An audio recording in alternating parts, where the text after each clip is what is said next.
আমরা আজকে বাংলাদেশ কারিগরি শিক্ষা বোর্ডের কম্পিউটার প্রোগ্রামিং যার কোড নাম্বার হচ্ছে 2318 এর অ্যাসাইনমেন্ট সমাধান করব।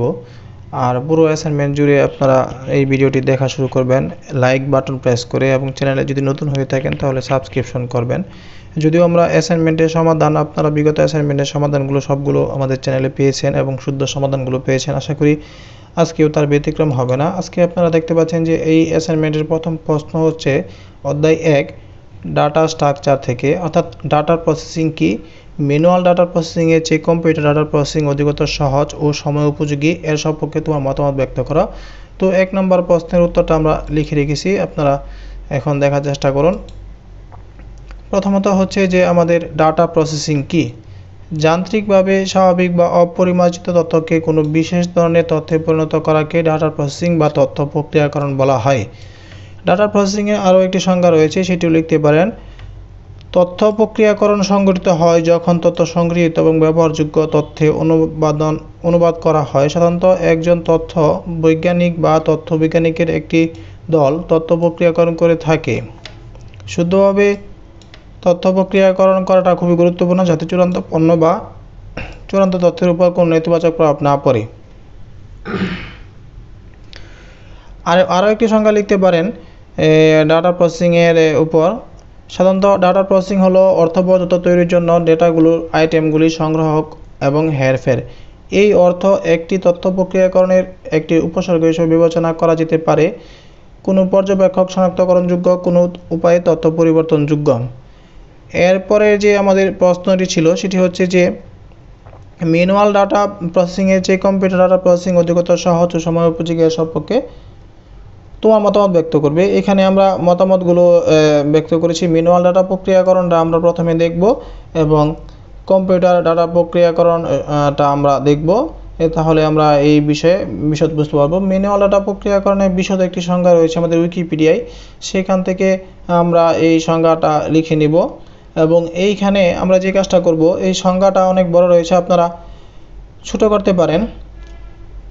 এবং ম্যানুয়াল ডাটার এই সংজ্ঞার সাথে সাথে কম্পিউটার ডাটা প্রসেসিংয়ের বিষয়টিও এখানে রয়েছে। কম্পিউটার ডাটা বিষয় এখান থেকে লিখবেন। এখানে যে বিষয়টি সবথেকে গুরুত্বপূর্ণ সেটি হচ্ছে আপনার রিয়েল টাইম প্রসেসিংয়ের উদাহরণ এবং এখানে সুবিধাদি। ম্যানুয়াল ডাটা প্রসেসিংয়ে যে সব অসুবিধা রয়েছে, কম্পিউটার ডাটা প্রসেসিংয়ের সুবিধা, সেইগুলো সুবিধা এবং সেইগুলোই হচ্ছে আমাদের এই প্রশ্নের আলোকে আমাদের মতামত আপ টু ডেট তথ্য সরবরাহ করে তাৎক্ষণিক সিদ্ধান্ত গ্রহণের জন্য তথ্যগুলো সহজেই উপলব্ধি করে ব্যবহারকারী এবং গ্রাহকদের আরও ভালো পরিষেবা সরবরাহ করে, দ্রুত এবং নির্ভরযোগ্য এবং হার্ড কপিগুলো সঞ্চালন হ্রাস করে।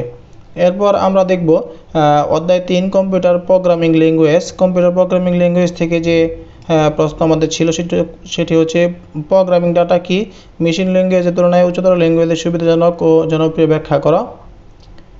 এখানে হচ্ছে কম্পিউটার বিজ্ঞানে যান্ত্রিক ভাষা বা মেশিন কোড বা মেশিন ল্যাঙ্গুয়েজ হচ্ছে এক ধরনের নিম্নস্তরের প্রোগ্রামিং ভাষা। মেশিন ল্যাঙ্গুয়েজটা হচ্ছে আমাদের নিম্নস্তরের কম্পিউটার ভাষা, যা যে কোনো কম্পিউটারের কেন্দ্রীয় প্রক্রিয়াকরণ ইউনিট বা সিপিইউ সরাসরি বুঝতে পারে। যান্ত্রিক ভাষা বা দ্বিমিক বা বাইনারি কোডে লেখা হয়, অর্থাৎ 0 এবং 1-এর সমন্বয়ে যে ভাষা লেখা হয় সেগুলো হচ্ছে আমাদের যান্ত্রিক ভাষা। যান্ত্রিক ভাষায় প্রোগ্রাম লেখা অত্যন্ত দুরূহ। প্রোগ্রামারকে প্রতিটি বিটের হিসাব রাখতে হয়। কেবল 0 এবং 1-এ লেখা বলে প্রোগ্রামের ভুল ত্রুটি ধরতে অসুবিধা হয়। মার্কিন গণিতবিদ গ্রেস মরি হপার 1952 সালে এই সমস্যাগুলি দূর করার লক্ষ্যে অ্যাসেম্বলি ভাষা উদ্ভাবন করেন। অ্যাসেম্বলি ভাষাকে থেকে যান্ত্রিক ভাষার অনুধাবনের জন্য বিশেষ ধরনের অনুধাবক প্রোগ্রাম ব্যবহার করা হয়। বিশদ সংজ্ঞা রয়েছে এখানে, এই সংজ্ঞা আপনারা একটু দেখে নেবেন। এই সংজ্ঞার আলোকে পরবর্তী সময়ে আমাদের যে ভাষাটি আসে, এটি যদিও উইকিপিডিয়ার একটি সংজ্ঞা, এখানে যে বিষয়টি দেখবেন, যান্ত্রিক ভাষা বাইনারি পদ্ধতিতে এবং এর মাধ্যমে নির্দেশ প্রদান করা হয়, যেটি অত্যন্ত সময় সাপেক্ষ, কষ্টদায়ক ও ক্লান্তিকর। যান্ত্রিক ভাষা মেশিন নির্ভর, অর্থাৎ কোনো একটি নির্মাতা প্রতিষ্ঠানের কম্পিউটার এবং অপর কোনো নির্মাতা প্রতিষ্ঠানের কম্পিউটারের জন্য যান্ত্রিক ভাষা এক না হওয়ায় এক ধরনের কম্পিউটারে যান্ত্রিক প্রোগ্রাম অন্য ধরনের কম্পিউটার নির্বাহ করা সম্ভব নয়। অর্থাৎ পৃথক ধরনের কম্পিউটারের জন্য পৃথকভাবে যান্ত্রিক ভাষার প্রোগ্রামিং রচনা করা প্রয়োজন, যেটি কষ্টকর। তো এই যে অসুবিধাগুলো হয়েছে, সেই অসুবিধা থেকে পরিত্রাণের জন্য আমাদের উচ্চতর ভাষা, তো উচ্চতর ভাষার সংজ্ঞাটা আমরা এখানে রয়েছে, দেখে নেবেন। উচ্চতর ভাষার যেইগুলো সুবিধা সেইগুলো হচ্ছে আমাদের মেইন বিষয়। উচ্চতর ভাষা এখানে লিখবেন। উচ্চতর ভাষার সুবিধা হচ্ছে উচ্চস্তরের ভাষা প্রোগ্রামার বান্ধব, অর্থাৎ যে কোনো শেখা সহজ, ফলে এই ভাষা ব্যবহার করে প্রোগ্রাম লেখা সহজ এবং লিখতে সময় কম লাগে। এতে ভুল হওয়ার সম্ভাবনা কম থাকে এবং এই প্রোগ্রামের ত্রুটি বের করে তা সংশোধন করা অর্থাৎ ডিবাগিং করা হয় খুব সহজেই। এই ভাষা প্রোগ্রাম লেখার জন্য কম্পিউটারে অভ্যন্তরীণ সংগঠন সম্পর্কে ধারণা থাকার প্রয়োজন নেই এবং এক মডেল কম্পিউটারের জন্য লেখা প্রোগ্রাম অন্য মডেলের কম্পিউটারের প্রোগ্রাম ব্যবহার করা যায়, অর্থাৎ যন্ত্র নির্ভর নয়। এই হচ্ছে আমাদের মেশিন ল্যাঙ্গুয়েজের তুলনায় উচ্চতর ল্যাঙ্গুয়েজের সুবিধাজনক ও জনপ্রিয়। এই কারণেই আমাদের জনপ্রিয়। মেশিন ল্যাঙ্গুয়েজ থেকে উচ্চতর ল্যাঙ্গুয়েজটা কেন জনপ্রিয় ইতিমধ্যে আপনারা তা দেখতে পেয়েছেন এবং পরবর্তী সময় আমরা দেখব সি প্রোগ্রামিং মৌলিক ধারণা। এখানে সি প্রোগ্রামিং ডাটা কি, সি ভাষার মাধ্যমে কী কী ধরনের প্রোগ্রাম লেখা যায়, সি ভাষাকে কেন জনপ্রিয় ও মাদার ল্যাঙ্গুয়েজ বলা হয়, সম্পর্কে তোমার যুক্তি দাও। সম্পর্কে আমাদের যুক্তি এখানে রয়েছে, আপনারা দেখতে পাচ্ছেন যে সি প্রোগ্রামিং ডাটা বিষয়ে এখানে আমাদের লেখা রয়েছে এবং সি ভাষার মাধ্যমে কী কী ধরনের প্রোগ্রাম লেখা যায় এবং সি ভাষাকে কেন জনপ্রিয় এবং মাদার ল্যাঙ্গুয়েজ বলা হয়। এই পুরো লেখাটা যদিও ভিডিও ডিউরেশনটা আমি বড় করতে যাচ্ছি না, সেই কারণে পড়তেছি না, আপনারা এখান থেকে দেখে দেখে লিখে নেবেন। এবং পিডিএফ ফাইল আপনারা সবাই জানেন, যারা আমাদের রেগুলার দর্শক, আমাদের পাপিল এডুকেয়ার ফেসবুক গ্রুপে সবাইকে মেইলের মাধ্যমে পিডিএফ ফাইলগুলো সরবরাহ করা হয়। কাজেই আপনাদের যদি পিডিএফ ফাইল প্রয়োজন হয় তাহলে সেইখানে কমেন্ট করবেন, পাপিল এডুকেয়ার ফেসবুক গ্রুপে জয়েন করবেন, সেইখান থেকে আপনাদেরকে পিডিএফ ফাইলগুলো দিয়ে দিব। তো এই লেখা মাধ্যমে আপনারা মূলত এই প্রশ্নের উত্তরটা দিতে পারবেন। সি একটি প্রোগ্রামিং স্তরের ভাষা। এখানে সি প্রোগ্রামিং ভাষা একটি জেনারেল পারপাস প্রোগ্রামিং ভাষা, এই বিষয়গুলো লিখবেন। সি প্রোগ্রামিং ভাষা একটি প্ল্যাটফর্ম নির্ভর প্রোগ্রামিং ভাষা। সি প্রোগ্রামিং ভাষা বহনযোগ্য, এটা পোর্টেবল। এরপর হচ্ছে আমরা সি প্রোগ্রামিং ভাষা কিছু বৈশিষ্ট্য দেখব। 1 নম্বর বৈশিষ্ট্য, 2 নম্বর, 3 নম্বর, 4 নম্বর, 5 নম্বর, 6, 7 এবং 8টা বৈশিষ্ট্য, 9টা বৈশিষ্ট্য রয়েছে। এই বৈশিষ্ট্যগুলো দেখব এবং ডকুমেন্টেশন সেকশন হচ্ছে সি প্রোগ্রামিং লেখা হয়, লিঙ্ক সেকশন লেখা হয়। সি প্রোগ্রামিং ভাষার মাধ্যমে যেসব প্রোগ্রাম লেখা যায় সেইগুলো হচ্ছে, এবং ডেফিনেশন সেকশন থাকে, এখানে গ্লোবাল ডিক্লারেশন সেকশন থাকে, সেগুলো দেখবেন। সাব প্রোগ্রামিং সেকশন থাকে এবং অধ্যায় সি, যেটি খুবই গুরুত্বপূর্ণ এবং নিখুঁত একটি সমাধান রয়েছে, আমাদের সম্পূর্ণ সমাধান, অপারেটর, সি অপারেটর এবং এক্সপ্রেশন। এই সমাধানটি অধ্যায় 6 থেকে সি অপারেটর এবং এক্সপ্রেশন থেকে। অপারেটর কি, সি প্রোগ্রামে কী কী ধরনের অপারেটর ব্যবহার করা হয়, তোমার মতে বহুল ব্যবহৃত হয় এমন দুটি অপারেটর বর্ণনা দাও। আচ্ছা, তো সি প্রোগ্রামে অপারেটর কাকে বলা হয়? যে গাণিতিক চিহ্নের দ্বারা একটি রাশিকে অন্য রাশিতে রূপান্তর করা যায় বা কোনো পরিবর্তনশীল রাশির ব্যাখ্যা দেওয়া যায় তাকে অপারেটর বলা হয়। তাহলে এখান থেকে আবার এভাবে লিখতে পারেন, সি প্রোগ্রামিং ভাষায় গাণিতিক এবং যৌক্তিক কাজ সম্পাদন করার জন্য কতগুলো বিশেষ চিহ্ন বা সিম্বল ব্যবহৃত হয়। এই বিশেষ চিহ্নগুলোর অপারেটর বলা হয়। অপারেটরগুলো যার উপর কাজ করে তাকে অপারেন্ট বলা হয়। যেমন a + b গুণ 5, এই এক্সপেন্টেশন দিয়ে প্লাস এবং গুণ হলো অপারেটর এবং a b হলো অপারেন্ট, 5 হলো ধ্রুবক এবং a + b গুণ 5 হলো এক্সপ্রেশন। তো সি প্রোগ্রামে ব্যবহৃত অপারেটরগুলো হলো, আমাদের প্রথমে দেখব গাণিতিক operator, arithmetic operator, relational operator, logical operator, assignment operator, increment এবং decrement operator, conditional operator, bitwise operator এবং বিশেষ অপারেটর। তো এখান থেকে আমরা দুটি অপারেটরের সংজ্ঞা বিশদ বিবরণ আমরা দেখব। এখানে গাণিতিক অপারেটরটা আমরা বিশদভাবে দেখার চেষ্টা করেছি। সি প্রোগ্রামে বিভিন্ন গাণিতিক কাজ যেমন যোগ, বিয়োগ, গুণ, ভাগ ইত্যাদি করার জন্য যে অপারেটর বলা হয় সেগুলোকে গাণিতিক অপারেটর বলা হয়। তো গাণিতিক অপারেটরের এই পিকটি আপনারা দেখতে পাচ্ছেন, এগুলো আপনারা লিখে রাখবেন। এবং গাণিতিক অপারেটরগুলো অগ্রগণ্যতা হলো গুণ, ভাগ, অবলিক, প্লাস, মাইনাস। এবং রিলেশনাল অপারেটর, এই দুটি অপারেটরের কথা বলেছিল আমাদের, আমরা দুটি অপারেটর সম্পর্কে এখানে লিখে রাখলাম। এরপর যে ব্রাঞ্চিং স্ট্রাকচার, পরবর্তী অধ্যায়ে ব্রাঞ্চিং স্ট্রাকচার থেকে আমাদের হচ্ছে কন্ডিশনাল স্টেটমেন্ট কি। ব্রাঞ্চিং স্ট্রাকচারের যে প্রশ্নগুলো সেটি হচ্ছে আমাদের কন্ডিশনাল স্টেটমেন্ট কি, কী ধরনের কন্ডিশনাল স্টেটমেন্ট ব্যবহৃত হয়।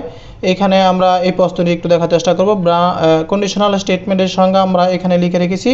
এরপর হচ্ছে কন্ডিশনাল স্টেটমেন্ট সমূহ কী কী সেইগুলো আমরা লিখে রেখেছি, আপনারা এখান থেকে দেখে নেবেন।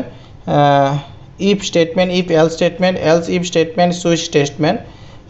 এরপর এই বিষয়গুলো কমপ্লিট হয়ে যাবে। তো বাকি থাকে যে বিষয়গুলো, অর্থাৎ আমরা এখানে 5টি প্রশ্ন সমাধান করেছি, বাকি প্রশ্নগুলো আমরা পরবর্তী আপলোডে আপনাদেরকে সমাধান দিয়ে দেবো এবং ব্যবহারিক সহ। আপনারা জানেন যে আমরা একটি অ্যাসাইনমেন্টে সাধারণত 2টি আপলোডের মাধ্যমে ভিডিওগুলো সম্পূর্ণ করে থাকি, তাই পরবর্তী আপলোডের জন্য অপেক্ষা করবেন। সবাই ভালো থাকবেন, সুস্থ থাকবেন, আল্লাহ হাফেজ।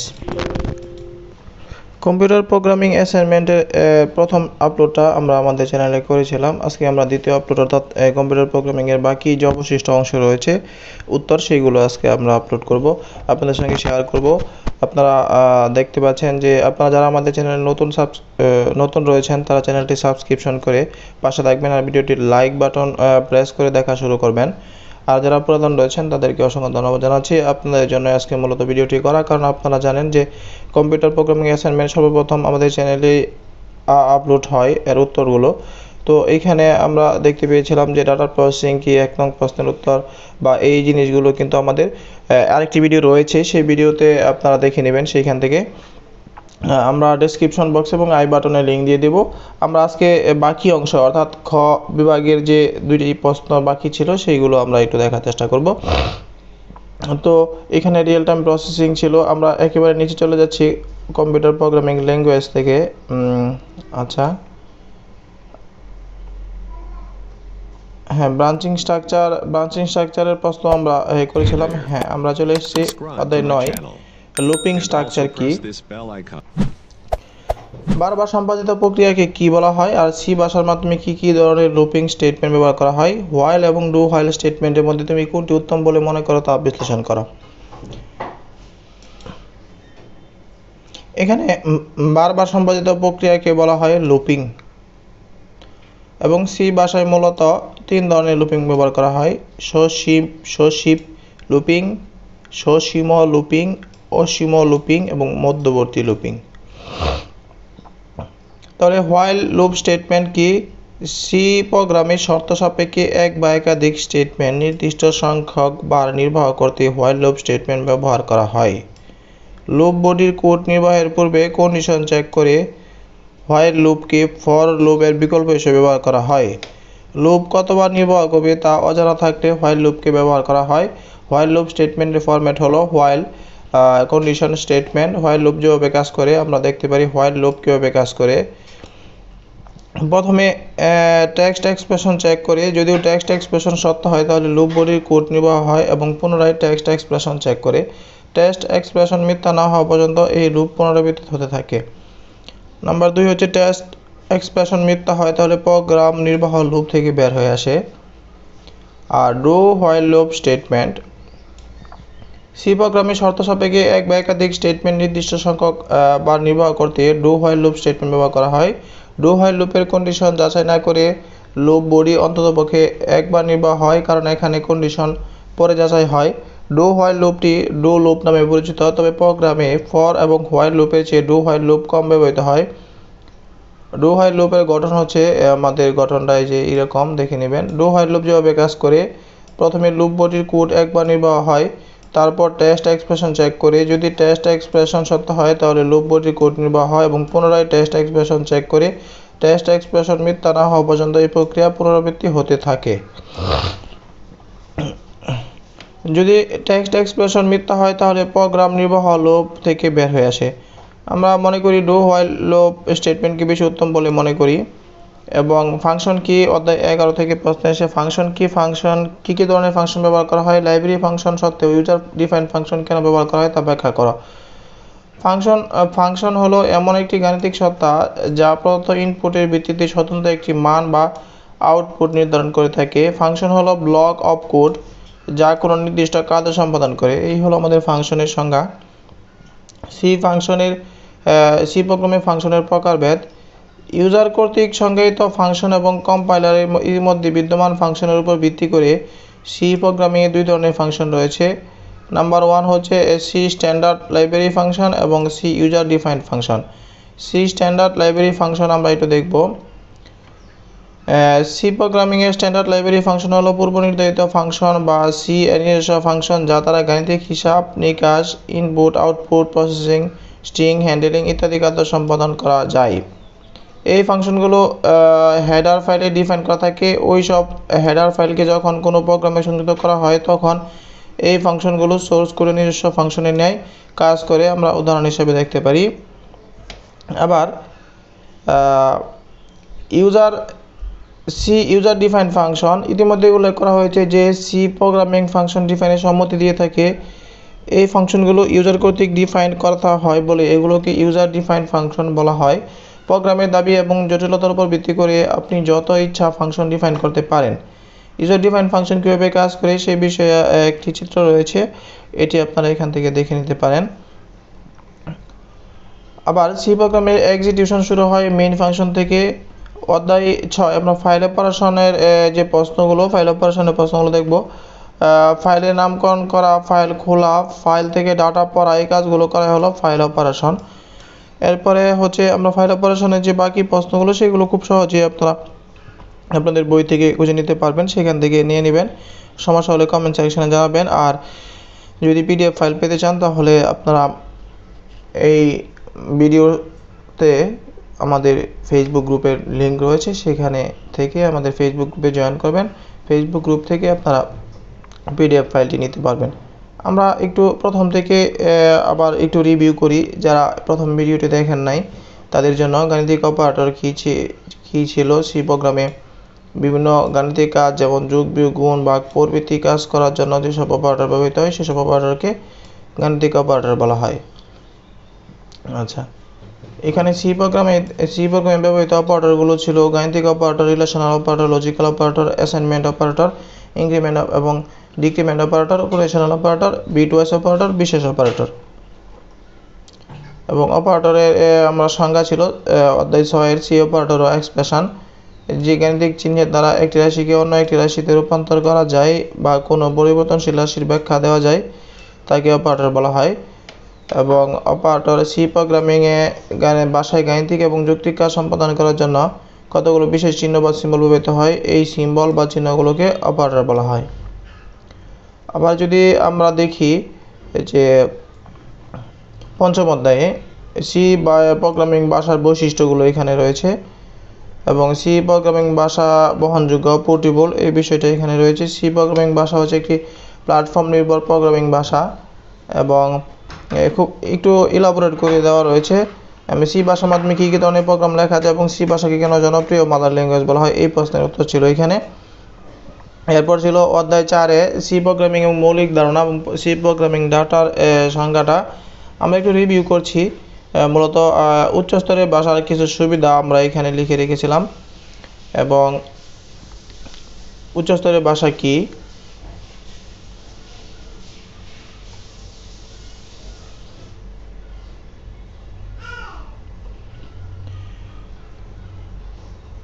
কম্পিউটার প্রোগ্রামিং ল্যাঙ্গুয়েজ থেকে আমাদের প্রশ্ন ছিল কম্পিউটার বিজ্ঞানের যান্ত্রিক ভাষা কি, সেই বিষয়টা আমরা একটু দেখলাম।